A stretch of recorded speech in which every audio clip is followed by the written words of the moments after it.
Good morning YouTube friends, my name is Jackie and welcome back to Gone Potty Gardening. You probably hear the goats in the background and crows and magpies because at the moment they're being a nightmare with the food, you know, the chicken food and the goat food, and yeah, it's hell. But anyway, I'm going to show you what I'm going to do today. I was actually going to harvest the elephant garlic, but it needs to be left a little bit longer. I'll show you why in a minute. But we planted this elephant garlic in October, and there is a video. I'll note the video number in case you want to go back and watch that. Anyway, let's have a look at the garlic and see what it's like at the moment. So this is the big bed that I planted the elephant garlic in, and I purchased it from actually another YouTuber, Blowing Blog Way Out West, I think it's called, and I planted them, like I say, in October. Now you can see, if I just take that off, the leaves are going yellow and the plant is curling over. I wondered if they smelt of garlic, and they actually really do. But yeah, but I pulled one. I'll show you that. There we are. And they're huge, aren't they? And they have these little lumps on. These are little corms, they're called. If I can get one off and show you. There you are. You can plant them individually in little pots, but they take a 2-year period to get to a garlic like that. So say if you planted these little corms in October, next year you'll get like the size of an onion, a little small onion like that, and it won't be like a big garlic clove.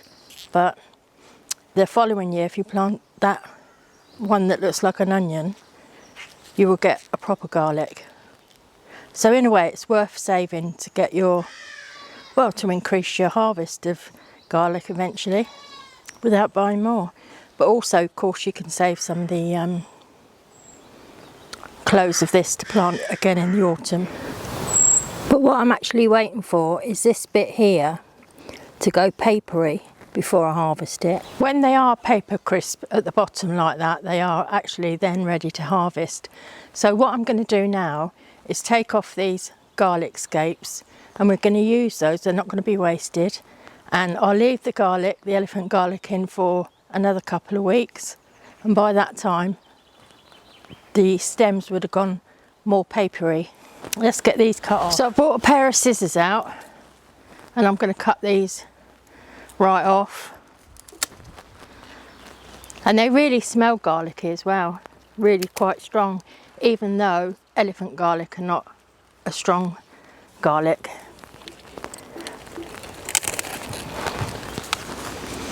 But yeah, there they are. There's quite a few of these, so I'll just pick the rest off and I'll show you at the end. So by harvesting all of these garlic scapes, and they're quite long, look, particularly more long because it's elephant garlic, but you're allowing the bulb to take in more nutrients instead of it trying to produce more for the flowering part of the garlic. So yeah, gorgeous smell. So I'm going to take you in the kitchen now and we'll show you what we do with the scapes. Helen hasn't been in on the video for a little while, but she's going to be in it today, so that would be nice. So I brought the garlic scapes into Helen. And I know, look, she doesn't bring me flowers, she brings me a bunch of garlic scapes. Well, there's more value in them. God, honestly, there's no romance, is there? Anyway, yeah, they're great, aren't they? I love them. So what are you going to do with them? I'm going to make soup. Now, in this pot, I'm going to make, well, it'd be like leek and potato soup. So I've got celery in there. I've got one small onion because we're going to add a lot of these, make good use of them, and the rest we'll chop up and freeze. And leeks, potatoes. I've put in there a little bit of lemon thyme and some parsley. So yeah, I've got to get on with doing something with this bunch of scapes. They are out of the leek family, aren't they? I don't know, they're certainly got alliums, aren't they? Yeah. They're all alliums. But what I love about them is, I mean, I had one here. You can, when they're just picked and that, you can just eat them raw. They're lovely. You just, oh, that's the wrong tooth. They're quite fibrous at the base, so we normally cut off to about there, a bit like asparagus. But you get this sort of very fresh, garlicky flavour, and it's really nice. I really like it, and I think in soup it's going to be perfect. We were talking. Where's the one I've got open? We were talking about these, the flower head things. Yeah, so that's interesting. I think they look great, don't you? It's a shame really to cut them up and eat them, but that's exactly what we're going to do. Like I said, when you've got the garlic scapes on the garlic, you know that the bulbs have split. If you haven't got a scape, they haven't split. Yeah. And you need that cold weather, don't you? To let them yeah, split. you do. Well, you do. Ideally, they need at some point over the winter to have a frost so the bulbs split. Yeah. It doesn't always work, but that's normally the rule of thumb, isn't it? So, yeah. I mean, last year I grew loads of small garlic, didn't I? It was a very tedious job, but I sat down there when it was pouring rain down in my room and peeled every single bulb, and we froze them, and we're still using them now, aren't we? We've still got a big bag of garlic cloves. But my God, it made the house stink when you did that. But the thing is that I didn't need to grow them this year, we had enough. But I'll probably grow some in October this year, alongside the elephant garlic. I like the elephant garlic. I mean, purely from a point of view of cooking. I mean, I know it's not as strong as some of the other garlics. You can just use more. But just handling it's so much easier having a bigger clove than a little one, isn't it? Oh, so yeah. I think it's great. And people sometimes use actual whole elephant garlic in a roasting, squash it on the top. And, yeah, there's loads you can do with it, isn't there? So, Mrs. Gonpotti, I'm going to hand you my scapes. I'll take them. And I'm going to chop these and put them in the pot. And look at this one, all curly like that bamboo you get. Oh, yeah. We'll have to cut that one separate because it doesn't quite fit in with my little technique. So I'm going to cut off probably about that to make sure it's not too fibrous. And then, I'll just do it roughly because all of this, when I do it in the Instant Pot, at the end we blend it. This is going to be a smooth soup. It's got loads of nice potato and leek, and I think I will do them a little bit smaller. They look a bit like French beans, don't they? Yeah.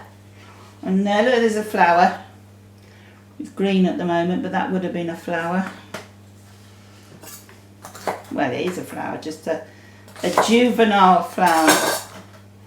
So we're going to add all that. And so normally I put in some of those cloves of garlic that Jackie stank the house out with last year, and just frozen into the Instant Pot.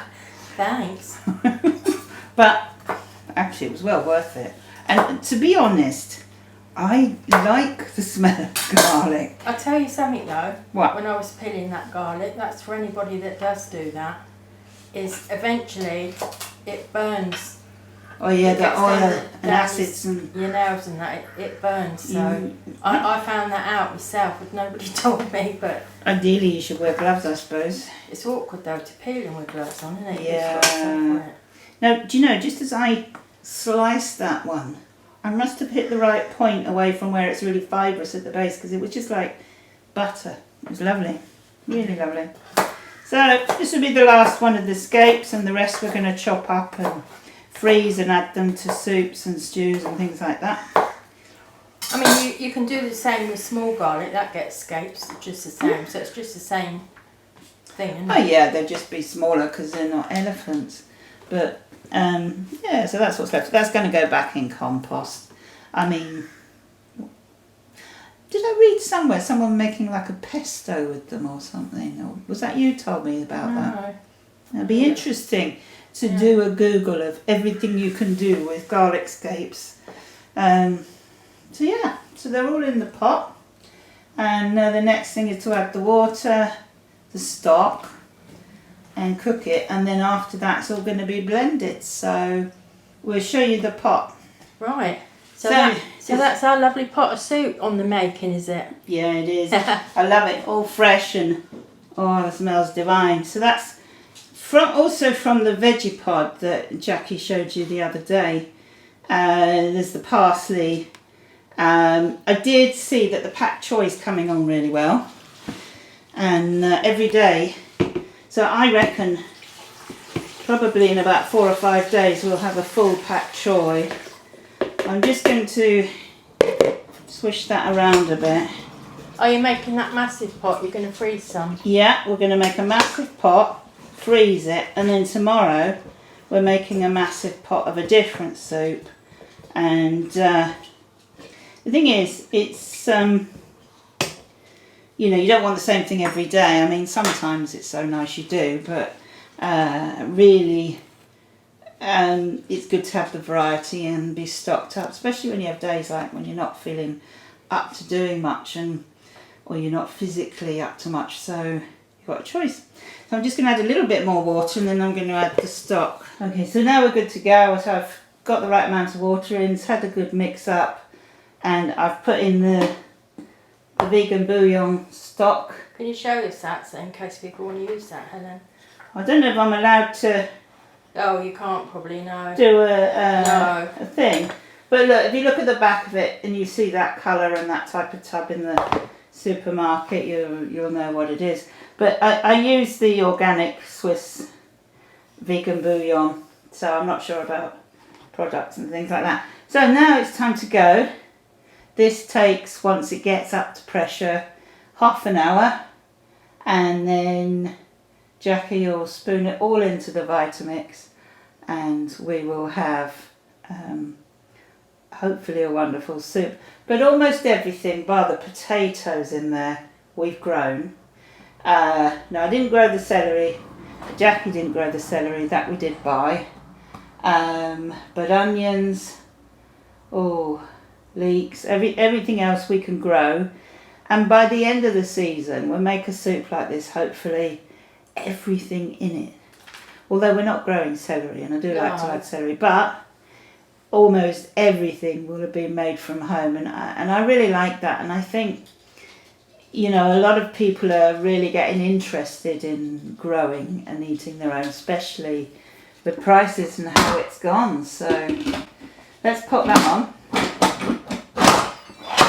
I've got to make sure the air escape thing, and I'm just going to do soup, and I don't want it to keep warm, because when it's finished we have to get it out as soon as the pressure's released and start blending, and we'll show you a bowl of soup when we've finished. Hopefully it will taste lovely with garlic scapes. It's the first time we've done it with garlic scapes, but I think it's not going to be the last time, and I better get busy chopping up those other ones so we can freeze them and have them for later as well. So see you later.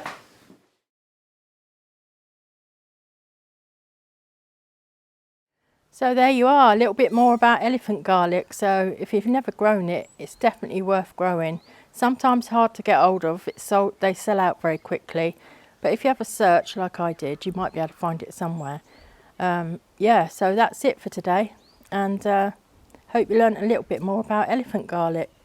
Take care everyone, and I'll see you in the next video. Bye for now.